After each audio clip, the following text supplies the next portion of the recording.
I don't know. I've been through these types of fears before with my brothers and my sisters and my sister, where accidents, freak accidents happen or something like that. And you just, at the moment, you don't know how to take it all in, because it's so like, what the heck? Warning. The podcast you're about to listen to may contain graphic descriptions of violent assaults, murder, and adult language. Listener discretion is advised. Welcome back to the Murder Police Podcast. In today's episode, we will continue Never Forget Little Timmy.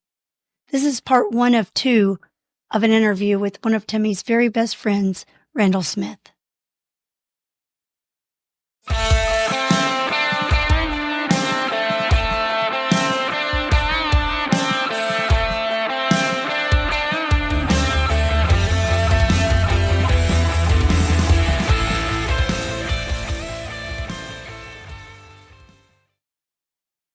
Welcome to the Murder Police Podcast. We have with us today Mr. Randall here to talk about the missing case of Little Timmy Sterner. Yeah, thanks for having me. Thank you, Randall, for coming. We appreciate that.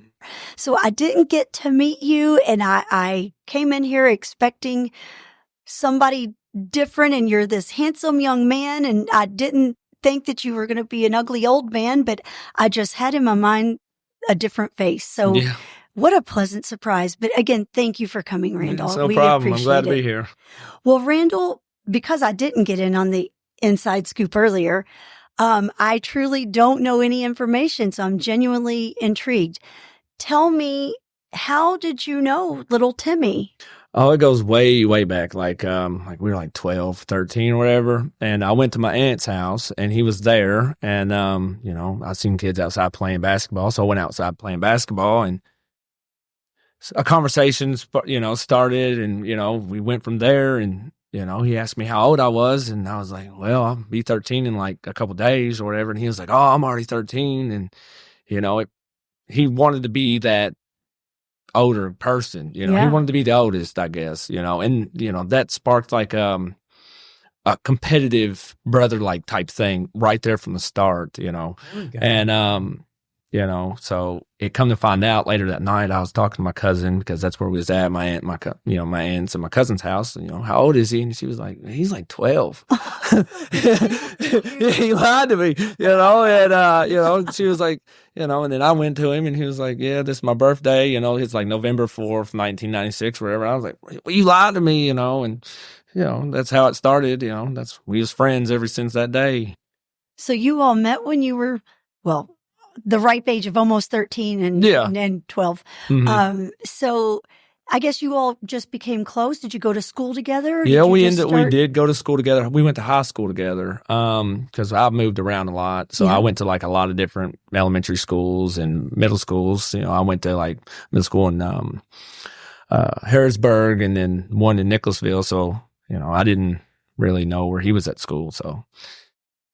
And then you reconnected in high school. We reconnected in high school. And you're like, I remember you.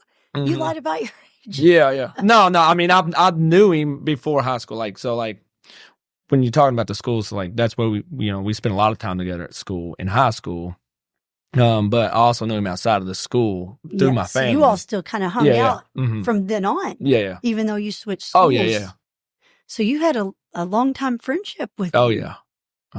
It went on. It's still going today. Yeah. What kind of fun stuff did you all do when you were at the aunt's? Just play ball and hang out? Yeah, played basketball, hung out, argued a lot, as young boys did, argued a lot about the game stuff. So, yeah, that's pretty much all we did at my aunt's house. And then I remember, one time I was probably like 14 or whatever. And, I lived in the back of Southbrook, his neighborhood, and he came rolling up on a little mini bike.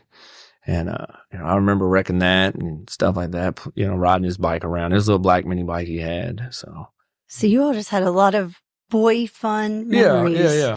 As we got older, we started hanging out with girls and stuff like that, just regular teen boy stuff. I don't know. We were just, when we were with our clique of friends, we just always shooting the crap, just talking, played basketball together, played video games together a lot, because when I lived with my aunt for a while and I had an Xbox, and me and him would fight over that game, We played, there was an NBA street ball that we played a lot and Call of Duty. So yeah. Well, that's always fun. We've got a teen and he and his friends, same thing. And it's funny how it evolved from back when you play street ball literally out in the yard. And now these guys, they're all get on at the same time and they've got their headset on and they're talking to each other. And it's like they're having the best time and you can hear them in there laughing and they're all playing the game together remotely. Yeah. And so it's kind of neat that I guess that's just a boy thing. Yeah. Well, how fun. So we know that there after a while, Timmy went away for a little bit. And did you all stay in contact during that time he was gone? We did. Yeah. So he had a girlfriend before he went in, and I got in contact with her. I was like, how do I, contact Timmy, and she gave me the information through like a little app or whatever. And I did that a couple times because, I work outside and my phone gets broke a lot and I had to get a new phone and re-download all of it. So, I'd send him some money here and there to get him some like food or whatever. I don't know what prison's like. So like I would just send him a couple $100 here or there so he can get to help him out. I don't know what anybody else is doing for him in there. So I would just, throw him a couple $100 to get him through a couple weeks or whatever, Wow. That's a good friend. That is he sent me some letters. I sent him some letters back. And yeah, I mean, that was a rough 7 years of him being gone because I was with him every day before he went. Sure. So I mean, not every day, but like a lot of the time. Yeah, just a real good friend. You all stayed in touch. That's really sweet that you did that. I can't say that there's too many people I know that would reach out and do that. Timmy, it's hard to forget about Timmy, whether he's there or not, when you're a good friend with Timmy, you're always, here and there, you're thinking about him, so just the imprint that he would put on you. This is my favorite part about Timmy. He was probably like 5'5", right? But whenever he spoke, his demeanor, just who he was in general, he was that younger, bigger brother that everybody needed. You know what I mean? But when you looked at him, he was a short guy. But when he talked and he carried himself in a protective type of way, you swear he was 6 foot, 7 foot tall. Wow. Yeah. Sounds like me. That's right. Because you're a big guy. Yeah. I'm very intimidating. So, I mean, that's the big thing, when you're talking about, how can you describe him or whatever. He was just bigger than life, wasn't he? He kind was, of. Yeah. He just always wanted to be the big guy in the room. He wanted to be that protector. He wanted to be that, center of attention. I don't know about the center of attention, but like if, he always wanted to make sure everybody around him was good. Everybody taking care of everybody. Yeah. And I think that's what tied me and him so close together because I'm that type of person, Gotcha. And I looked out for him and he looked out for me. And that's just who he was, and that's the biggest thing that I could ever. That's the best thing I can remember about him. He gave enough of himself to other people. Yes. Yeah. He would give his all. If he called you brother, friend, family, I'm gonna let you know he would not go to war with you. Mm-hmm. He would let you sit at home and he would go to war for you. Wow. That's how Timmy was. That's what we're gathering. He liked tattoos. He liked having a good time. He liked clothes. He liked looking. He had to look good everywhere. He tried to look good everywhere he went. Me and him, we didn't have a lot. I would say, and he made. I don't know. Just he tried to make sure his appearance was always clean cut. Yeah. He took pride in that. That's really what his clothes. He liked his clothes a lot. Like he would wear 2 shirts. And like, I remember like, I don't know if you would classify it as a hobby or not, but, and I don't know where I'm trying to go with it, but he would go home. All right. Say that we go to the basketball court and we're just sitting there. We're not even sweating. We're not doing nothing. Right. He had just put these clothes on 2 hours ago. He would go back down to his grandma's house and grab a new shirt out of the dresser and put a new shirt, just to make sure he looked good. Wow. Everywhere he was going, And so he was prideful. Yeah. Yeah, in a good way. Yeah, Because that's his very. appearance is Very took a lot of pride in who he was. Yeah. So, and that's one of the funniest things I'll always remember is whenever he went into his house and grabbed a brand new shirt and threw it in the dryer, and I was like, bro, you just got dressed like 2 hours ago. He was like, yeah, but this shirt's not fresh anymore. And I'm like, what are we talking about? We've just been setting. Yeah. All right. I don't want to sound disrespectful or anything like that, but Timmy had a set type, they had to carry themselves well. You know what I mean? They had to make sure the girls that he was into made sure that they could handle their own. Cause Timmy's a strong-minded guy. Yeah. So he's not, he never wanted like, a weak-minded female. He was always into more mature girls. Wow. That carried herself okay or was able to handle their own if they needed to. Okay. And all the girls that he ever dated that I've ever seen him date were like hot, like if I hope my fiance don't hear me, but like, they were hot, so. They weren't as beautiful as my fiance. Yeah, they're not as beautiful as my fiance, but he liked pretty girls. He liked pretty girls, he wasn't the one to settle for whatever, Well, so you helped Timmy when he was incarcerated. Mm-hmm. Do you remember when you were hearing I'm about to get out? I didn't know he was about to get out. So like the last couple of years, I would message like his cousin or somebody and say, hey, what's the word on Timmy or whatever. But I never had a set date ever, when he was getting out. So. Hey, everybody, it's David. If you follow us on social media, you know that I travel a lot, teaching leadership across the country to police executives. I love to travel, but sometimes when you travel, you can get food fatigue and get wore out. But every now and then you find a gem, and I want to share a gem in Harrisonville, Missouri called 1886 with you right now, just outside Kansas City, Missouri. I stumbled across this beautiful restaurant in downtown Harrisonville and a fantastic menu of food that we kept going back for throughout the week. So if you're in the area of Kansas City, slide south a little bit, go to Harrisonville, and go to 1886 and grab a bite to eat. And when you do, tell them David with the Murder Police Podcast says hello. Whenever he got out, my birthday was on the 5th, right?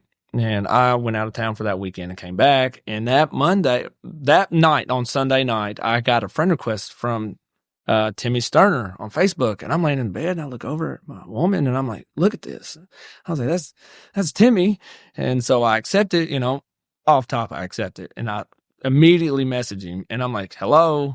And he messaged me back and we get into a little conversation, which I'm getting ready for bed at that time. So the conversation, carried for about 5 or 10 minutes, and then he had responded and I was already asleep. But yeah, I mean, I had no idea he was getting out. It was a shocker. It was probably the best birthday gift I could have ever, asked for. And I'll always cherish those last few conversations that I had, because I don't know, after 7 years not seeing him, and then boom, he's there days after your birthday. Yes. It's crazy. It's crazy. It was amazing. Now, did you all set up hopes of, let's get together tomorrow or Tuesday or, he was trying to link up and stuff like that. But in April, my schedule's so full, because I own a business and I run a business in Lexington. So I do a business on the side. So if I work, 7:30 to 4:30, I get straight off work and I go do my jobs for my own company. And then I had my kid, he's in T-ball. So we doing like 3 practices a week. And then the games on the weekend, early in the morning, 6, or they can go all day or whatever. So, I wasn't against it. And now thinking about it, looking back on it, I was like, man, I wish I would have set something up or tried to set something up. But I just, I was like, man, I just don't do much linking up anymore. My life is just so cram-packed full of everything, 7 years is a lot to, my life has changed a lot in 7 years. It's got a kid now, got a job, starting a business, running the business, doing this and doing that.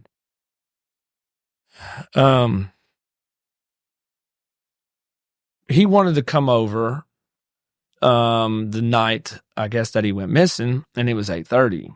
So if I was to hang out with anybody, it would have to be from the time that I get off work or, and probably right before dark, right before I'm eating dinner or something like that. So I can get wound down and ready for bed and get my kid in the bed and stuff like that. Like a normal adult routine life, with a kid, a family. Yeah. Family life. That eats me up every day that I didn't say, yeah, come over, Instead, I was like, yeah, it's 8:30. It's kind of late. Let's link up like maybe tomorrow or something like that. And that's probably been the worst thing that's been stuck in my head for the last few months. So growing up with Timmy, he'd been in and out of juvie a few times, and come back home, mostly for missing school or whatever, hanging out with girls or whatever he was doing, and he'd come back home, and we'd all get back together. And you just never expect something like this to ever happen. So, I just figured that we would just hang out, on a weekend or, something, and right before he went to, I guess, prison, he, I think he did like a jail stint in Nicholasville or something. I'm not real sure, but he got out after a couple months, and I took him to the mall, showed him my new car because I got a new car, and he was like, "This thing's ignorant." Like, I'll never forget. Like, we was doing donuts and getting sideways in it, and took him to the mall and got him some new clothes and stuff like that. And that's the last time that I seen him in person was right before he went and did that 7 years. And yeah, I don't know. I wish I would have set something up with him. Yeah. So David had mentioned something since I wasn't here. I was late, like usual. Mm-hmm. So you mentioned something to the effect of a FaceTime. I'm intrigued. Tell me about the FaceTime. I just heard FaceTime. Okay. So that Sunday night when he had sent me a friend request and we talked, right, he had messaged, but I'd left the conversation and fell asleep. Well, I picked it back up after I had already gotten to work at my work truck, and seen that he was online. So I was like, you know what? I'm not going to respond. I'm just going to call him, let's video call him. And he answered it, and we talked for like 5 or 10 minutes and, talked about, what was prison like, 'cause I've never been, he was like, don't go, don't go. And, what time in the morning was that? It was probably like 7:30, 7:45. It was right whenever I first got there. It was early, and he was telling me he ain't been to bed yet. He'd been so excited to be home, and just you couldn't fit a whole 7 years in a conversation. Because he was. I don't know that he was trying to go to his POs that morning too. So we had ended the conversation after about 10 minutes and, I'm at work. But just seeing his face, grown man Timmy was crazy. Like he had facial hair. Yeah. I'm still struggling at 28. I cannot grow it. Yeah. And I'm seeing Timmy. I'm like, man, you got a beard. I was like, that's cool. I wish I had one of those. Yeah. And he was like, well, you'll get one. He said something. So like he had got this like accent, I guess, from being incarcerated for so long. He said something and it just cracked me up. I don't remember what he was like, you'll get there. But he used some like, I guess, jail slang terminology or whatever it was. And I was like, what the hell is that? I was like, but, I don't know. I will always cherish that car. So you got to see him. Well, not in person. I mean, on the video. Yeah, on the video, I got to see him. Yeah, I got to see him and see grown up man Timmy. I was like, that's crazy because 7 years ago when you went in there, he probably looked like you today, age 12. Yeah, your face was baby butt smooth, man. I was like, you got a full beard. So you all had your little video chat, and then you go on to work. Yep, and I didn't hear from him that whole day until about 8:30. And he was like, "Hey, man," he asked me if I was in town or something like that, or he said I'm in town, and I was like, he asked me what I was doing or something, and he was like, "I'm in town. Can I come over or whatever?" And I was like, "It's 8:30. It's kind of late, April. It's starting to get dark around 8:30, and the kids trying to go to bed." And I was like, "Bro, not tonight. It's 8:30." And yeah, I regret that. I wish I would have told him to come over, because hindsight's always 20/20, as they say. So you all ended it with, maybe another time. Yeah. And, I told him that my life had changed. I got a kid now, hanging out at like 8:30 is kind of crazy whenever I'm trying to get kid to bed. I didn't go that deep into it. I just said my life has changed a lot. And, he said, it's all good, big head or something like that. I was like, well, what does that mean? And, we ended the conversation on, I love you, bro. And I said, I love you too, dog, So you were maybe going to talk in a couple more days or something. Mm-hmm. So then I guess you find out, when do you find out he went missing? I found out, I would have think it was Thursday, and when my aunt called me, because I had no idea, I had no idea. It was Thursday, and she called me, and she was like, have you seen Timmy? Is he at your house? And I was like, no, he's not with me. And she was like, well, she ran me down on the story of what was going on. And I was like, that's not like Timmy, I mean, with the story that I've heard, it's not that he wouldn't do that. He just wouldn't do it. Not grown up Timmy, not, teenage 18-year-old Timmy. He just wouldn't do nothing like that. It didn't make sense. The story just didn't make sense. And I was like, no. So I started, I messaged his Facebook. I was like, hey, yo, and nothing. So that's when I was like panicking, because I heard, the way the story happened I don't know if I can go into it, but he wrecked a car out in the country. Timmy's not a country guy. If he left a scene miles out into the country of a car wreck miles out into the country, even me, but that's just in April, it's cold at nighttime and it rained for weeks, days, Yeah, it was a wet spring. He's not leaving that road, period. He's not going out into the woods. He's not going to get them clothes wet, is he? I don't know if he's going to get the clothes wet, but I know that he's not going to leave the road. So when I heard that, I was like, nah, Timmy's not going out in them dang woods. No. Dark. No. Yeah. So yeah, that's, because that's down by River Road. It's it's far down in there, and that's, Timmy's not going in the woods on a good day. Mm-hmm. He don't like being in the woods during the day. Yeah. Let alone rain and dark. Rain and dark. It's not happening.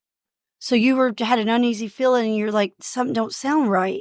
The whole story just didn't make sense. He drove a car down there. He ended up stealing somebody else's car, wrecked it, ran off into the woods, apparently, or whatever the story is that I was told. And I was like, that's not right. Why would you steal somebody else's car when you left that car? You drove a car there. Right. It's not right. But so then it didn't set well with you, and you're thinking, well, maybe somebody hear from him tomorrow or something. Well, or did you know then something just isn't going to be right out of this? There's a fear, a panic when something like this happens with so I don't know. I've been through these types of fears before with my brothers and my sisters and my sister, where like, freak accidents happen or something like that. And you just, at the moment, you don't know how to take it all in, because it's so like, what the heck, and your mind can only process things so fast and understand things. So I just had this feeling, inside that was like, it's just off, whenever somebody so well, like me and his family do, because I classify his grandma as my grandma, his uncle is my uncle, So when you know somebody as well as we know Timmy, something was just off and nobody had heard, and his phone was broke. I know for a fact that Timmy is not going to be out in Boone land. That's an important with thing a broken phone. He's not going to break his phone. Then people said that he broke his phone or whatever. I'm not trying to get in on, I'm not sure what I'm allowed to say or whatever, but it just, whenever I heard all the key facts, the key points of what everybody else was told, because they had already had, I guess, the night of the 9th, and then I guess that following day, before I even heard about it, to unravel things, with people down there. There's a lot of rumors and a lot which is natural in something like this. Yeah. But you're like a lot of people. The people we've talked to so far are like you. A and B are not coming to C. And there's and the new one we have now is you talking about him just not being in the boonies, as you say, or wanting to be in the boonies. He's not a country guy. He was not. If we went out, I've never been out like to somebody's house in the country at nighttime with him, but I know that we would go hiking or something like that. He hated it. He hated that. Yeah. He did not like being outside in the country. Mm-hmm. He did not, That's funny. So, like, we'd go out and hike or whatever, like to Indian Falls with my brother and our friend Justin, we'd go out there. And he did not like, he was like, I recall one time we got back to my house in Longview when I lived in Longview, and he was like, thank God we're back home. Yeah. And I was like, yo, it wasn't that bad. He was like, I'm sweating. I need new clothes. I need a shower. That man would take a shower 3 or 4 times a day if he could. And even though Timmy had been gone a long time, that didn't change on how Timmy was. Timmy was not being in them woods. Yeah. Yeah. Mm-hmm. No. It's just, no. So then I guess that was that Thursday you found out and you tried to message him and nothing. Nothing. And Friday you're probably still trying. Hey, there's more to the story, so go download the next episode like the true crime fan that you are. The Murder Police podcast is hosted by Wendy and David Lyons and was created to honor the lives of crime victims, so their names are never forgotten. It is produced, recorded, and edited by David Lyons. The Murder Police podcast can be found on your favorite Apple or Android podcast platform, as well as at murderpolicepodcast.com, where you will find show notes, transcripts, information about our presenters, and a link to the official Murder Police Podcast merch store, where you can purchase a huge variety of Murder Police Podcast swag. We are also on Facebook, Instagram, and YouTube, which is closed caption for those that are hearing impaired. Just search for the Murder Police Podcast and you will find us. If you have enjoyed this podcast, please subscribe for more and give us 5 stars and a written review on Apple Podcasts or wherever you download your podcasts. Make sure you set your player to automatically download new episodes so you get the new ones as soon as they drop. And please tell your friends. Lock it down, Judy.